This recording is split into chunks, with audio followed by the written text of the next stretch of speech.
In theatre or performance arts, the stage is a designated space for the performance of productions. The stage serves as a space for actors or performers and a focal point for the members of the audience. As an architectural feature, the stage may consist of a platform or series of platforms.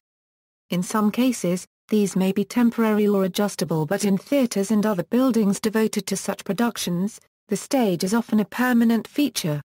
There are several types of stages that vary as to the usage and the relation of the audience to them. The most common form found in the West is the Proscenium Stage. In this type, the audience is located on one side of the stage with the remaining sides hidden and used by the performers and technicians. Thrust stages may be similar to proscenium stages but with a platform or performance area that extends into the audience space so that the audience is located on three sides. In theatre in the round, the audience is located on all four sides of the stage. The fourth type of stage incorporates created and found stages which may be constructed specifically for a performance or may involve a space that is adapted as a stage. Types of staging. Proscenium stage . Since the Italian Renaissance, the most common stage used in the West has been the proscenium stage, which may also be referred to as a picture frame stage. The primary feature is a large opening known as the Proscenium Arch through which the audience views the performance. The audience directly faces the Stagia, which is typically raised several feet above front row audience level, and views only one side of the scene. This one side is commonly known as the invisible fourth wall of the scene. The Proscenium Arch evolved from the proscenium in ancient Greek theatres.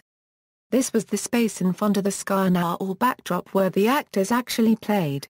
The first indoor theatres were created in French tennis courts and Italian Renaissance palaces where the newly embraced principles of perspective allowed designers to create stunning vistas with buildings and trees decreasing in size toward a vanishing point on the horizon.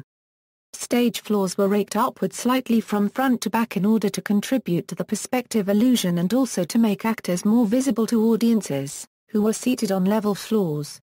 Subsequently, audience seating was raked, and balconies were added to give audiences a fuller view. By the end of the 19th century most stages had level floors, and much of the audience looked down on, rather than up to, the stage.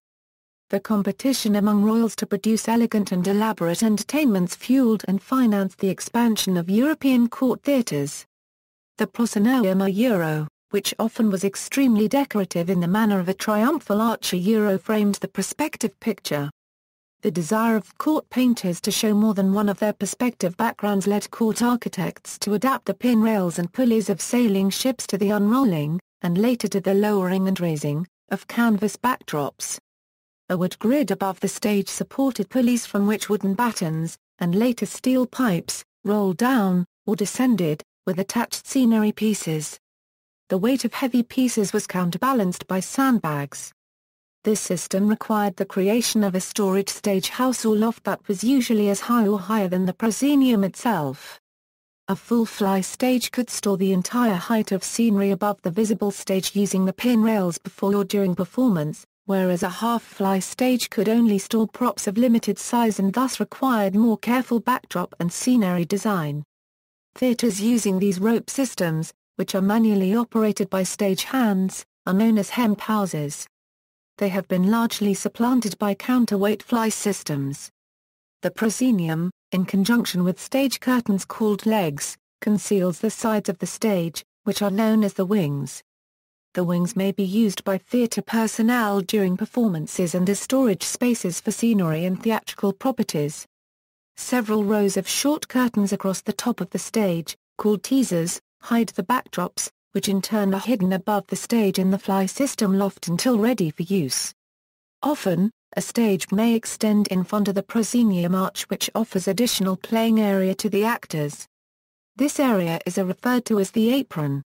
Underneath and in front of the apron is sometimes an orchestra pit which is used by musicians during musicals and operas. The orchestra pit may sometimes be covered and used as an additional playing space in order to bring the actors closer to the audience. The stage is often raised higher than the audience. Space above some proscenium stages may include a fly loft where curtains, scenery, and battens supporting a variety of lighting instruments may hang. The numerous advantages of the proscenium stage have led to its popularity in the West. Many theatrical properties and scenery may be utilized. Backdrops, curtains and lighting can be used to greater effect without risk of rigging being visible to the audience. Entrances and exits can be made more graceful. Surprise becomes possible.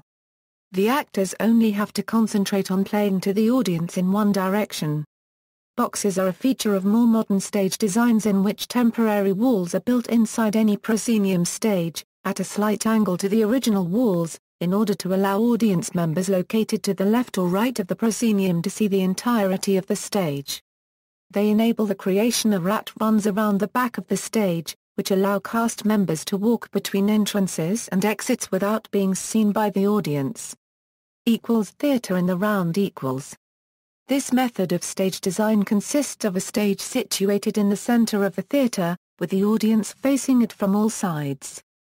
The audience is placed quite close to the action, which provokes a feeling of intimacy and involvement.